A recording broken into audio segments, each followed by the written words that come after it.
Get your groove on.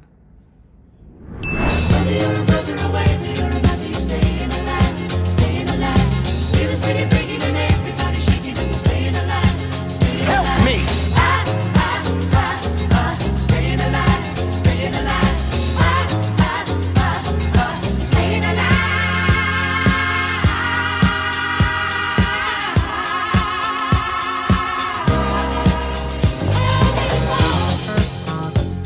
Yo, I really just put a fucking suit on for a whole ass video, man. This is my life now. Alright, I hope you guys enjoyed that beautiful intro.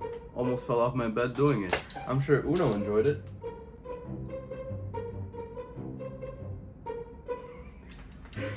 Good morning, good afternoon, good evening. My name is Adrian. This is Uno. Alright, so last month, I was doing nothing. I was like sat pretty much here in my room with not much to do, right? So I decided, you know what, I'm gonna go watch a movie. I haven't gone to the movie theater in a fat minute.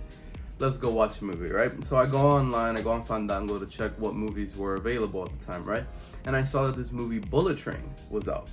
Now, I remember seeing a trailer for Bullet Train back in March when I went to go watch The Batman, which masterpiece of a movie. And I actually really liked it from what I saw from the trailer. It gave me this like funky and groovy action 90s movie type feel, which just so happened to be some of my favorite movies of all time. And I'm pretty sure that goes for most people as well. Those action movies back in the day, the thing is that they didn't take themselves too seriously, and they were actually funny, and like they had like this like feel. The soundtracks were always phenomenal, and that's the vibe that I got from Bullet Train when I watched the trailer. So I was like, you know what, I'm gonna watch that when it comes out. All these months later, I finally decided, you know what, I'm gonna go watch Bullet Train. I've been wanting to watch it. It looks fun, so let's go. Now you see, I did do some prior research before going to watch this movie, so I already knew that the Hollywood's leading man, the sexiest, most spectacular, most incrediblest Brad Pitt was gonna be in the movie, as well as Quicksilver and Fastos from the MCU. I'm kidding. I meant to say Kick-Ass and Bernie. I also knew this movie was gonna be directed by David Lynch. Fuck. I'm sorry, bro. Sorry, I can't pronounce your name. Which I knew he has directed films such as Deadpool 2 and The Atomic Blonde. He also has had a producer role in the John Wick trilogy, which, who doesn't love John Wick, guys? But you see, we came into an issue here. Sony were the ones distributing this movie, which made me go, You see, I'm pretty sure it goes without saying that Sony has either really good movies or really bad movies. I mean, bro, this is the company that put out the Emoji Movie. So, I went into the movie with very, reasonable expectations. I expected the acting to be top notch because this was filled with a killer cast. I expected the movie to have that fun style. I expected it to be sort of funny, but I didn't expect it to have like a good plot and like a good flowing story. Even though there's so much talent behind it, Sony's distributing the movie. They don't seem to like get the ideas right for stories for films. They tend to make really good games with really good stories.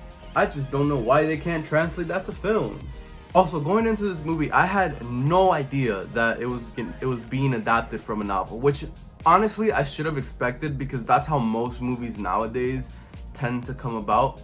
It seems like coming out with original IP just isn't a thing anymore. So yeah.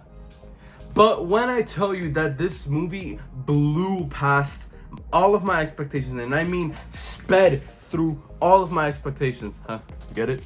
Get it? Because a bullet train goes really fast. No, just me.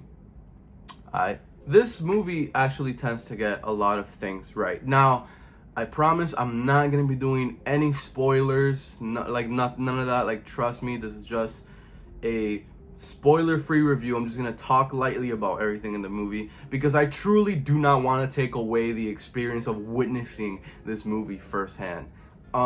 Because honestly, it truly is a really good movie, man. First off, the thing it gets right, it's something that is the first thing that every movie should get right, but ironically, so many don't. And that is that this movie has a clear story from beginning to end. Now, it does sometimes stray away from the main story of the film, but even when it does stray away, it always ends up tying back to the main story, which is exactly how a movie should be written. This is basic screenwriting 101, guys. It's not that hard. I don't know why it's so hard for people to take the time to write a good story. Listen, if you want to stray away from the main story a bit in your films, that's fine. It's fine to have side plots, but at least have it, benefit the actual story of the film rather than completely taking away attention from the film. It doesn't matter how good the side plot is. If it takes away from the main story, it's a bad side plot nonetheless. Now, what is the story of the film, you may ask? I promise I'm just gonna give you a brief summary. This isn't spoiling anything from the movie at all. Basically, a bunch of assassins or bounty hunters or people that work for hire are on the same bullet train trying to get a hold of a briefcase that has ties to a very dangerous mob boss in Japan. Quite simple story. It's easy to explain, it's easy to understand, it's easy to follow. No elemental substances or ancient artifacts. No, it's just a briefcase. Just a briefcase. Which honestly is the best decision this movie could have made. It would have turned me off so much if this briefcase had some sort of ancient magical artifact that gave the wielder of it infinite amount of power. It's just a briefcase. It's just a briefcase. And if you really don't want to know what's inside the briefcase, skip about 10 seconds now because I'm going to say it real quick right now. So, did you leave? All right. It's money. It's just money that's inside the briefcase. Honestly, it's just money that's inside the briefcase. It's literally nothing too crazy. And you know what's funny is that they stated in the very beginning of the movie, it's just money in a briefcase. Ridiculous. I know. But you see, as ridiculous as it is, at least it's ridiculous in serving the plot. And it helps keep the story going forward. Listen, it mind blows me how such a simple plot can be turned into such a good movie. You can have a very simple plot, but as long as the writing is outstanding with the progression of the story and the characters, it's gonna be a good movie. Which leads me to another thing. The characters in this movie are amazing. First off, Brad Pitt, it's quite obvious that he's going to be a standout character. He's the lead. He's the main focus of the film. This man's comedic chops never fail to please a man. And there's other talents here like Joey King. Bad Bunny's also in the film. And that's one thing that I will say is that Bad Bunny's acting genuinely surprised me. I am 100% serious. Now, I knew that Bad Bunny had done some acting before this film in Narcos Mexico. So this was my first time seeing him acting. And honest to God, it was amazing. It was really good.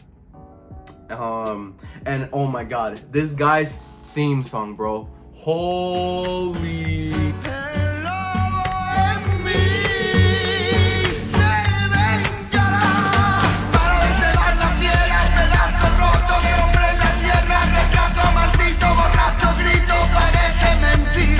So yeah, he has an amazing theme, bro. I love it. Also, for me, my favorite characters, these standout characters, are Kick-Ass's character and Bernie's character. These two easily take the cake for the best characters in the whole film. They're the funniest, they're the most entertaining, and honestly, they have probably the best action sequences.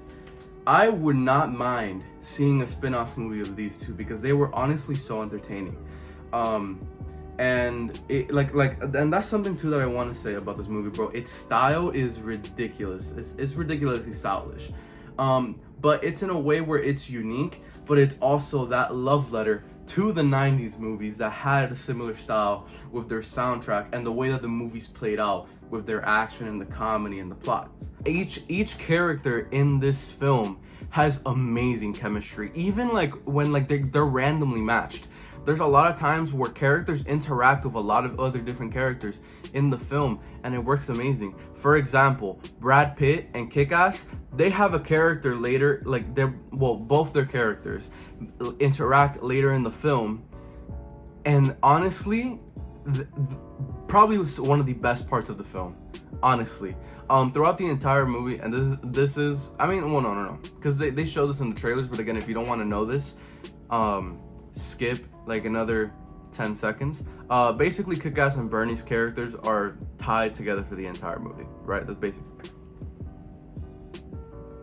All right, you're back.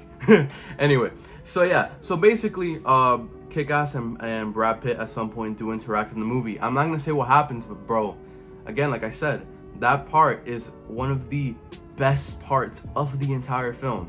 Another thing, bro, Joey King's character is such a bitch, but she is a bitch in such a lovable way, man. Honestly, she's a really good character in this movie. She's incredibly smart, and you'll see in the movie itself like how well like managed she is in the entire film, and how perfectly well she's written, and how she uses her certain set of skills and just God-given things that she has to deal with to her advantage. It's honestly amazing, man. Which now leads me to my next point, something that this film yet again gets right that most films don't, is its timing, bro. It's pacing and everything it hits it right, almost, it hits it so close to the bullseye. It's not exactly there, because there are like 10 minutes that could be chopped off from the film and it would be perfectly fine. But those like 10 minutes that's it. That's the only complaint that I have, because the film paces itself perfectly. And like I said earlier, when it does drift away from the main story, it does so in a way where it benefits the main story, you know? And obviously I can't give any exact examples because then I'll be spoiling the film. But when you watch the film, you'll notice that when it does stray away from the main film, it does so to service a reason as to why it drifted away, and it gives purpose to the main film. Now, I've been rambling on about a bunch of other stuff, but why is this movie a perfect love letter to action movies from the 90s? Here's the thing, man. In the 90s, as most people know, if you've gone back to watch the movies, or you actually lived in, like, were alive in the 90s and were able to experience these firsthand, the 90s are popular for having these funky, groovy, funny action movies that, you know, have big Hollywood names with a star-studded cast, a star director, probably based off of a novel or original IP. You know, those movies were very popular back in the early 90s and the early 2000s. Throughout all the 90s and the early 2000s, you had these movies coming out all the time, and they were always, they were most of the time really, really good. And now, obviously, all this time later, we've strayed away from that genre, but recently movies have been trying to go back to that genre to be able to make those high-intensity action movies while having that comedy to it, you know? And a lot of them, if not almost all of them, have failed, except Bullet Train. I honestly think that Bullet Train is going to go down as a timeless classic, because it has that feel. It has that 90s feel, yet it still feels modern in a way where it doesn't, you know, alienate the feel that it's trying to go for, which is from the 90s action movies. I had so much fun watching this movie from beginning to end. There is not one dull moment of this movie where you're gonna want to pause to get up and no.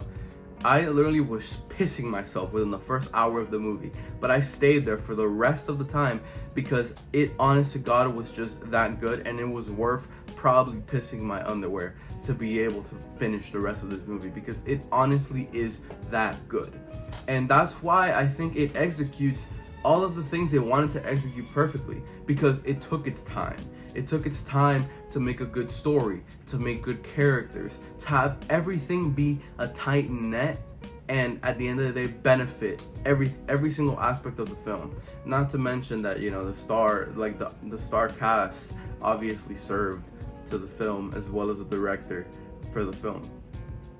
Honestly, I think Bullet Train is one of those movies where you just have to check it out. Like, you cannot go your life without checking it out. It's definitely worth your time, and I promise you will not regret it. If you like those 90s movies, those 90s action movies, you're gonna love Bullet Train, because it styles itself to be a tribute to those movies, and it executes it perfectly. So yeah, that was basically my movie review for Bullet Train.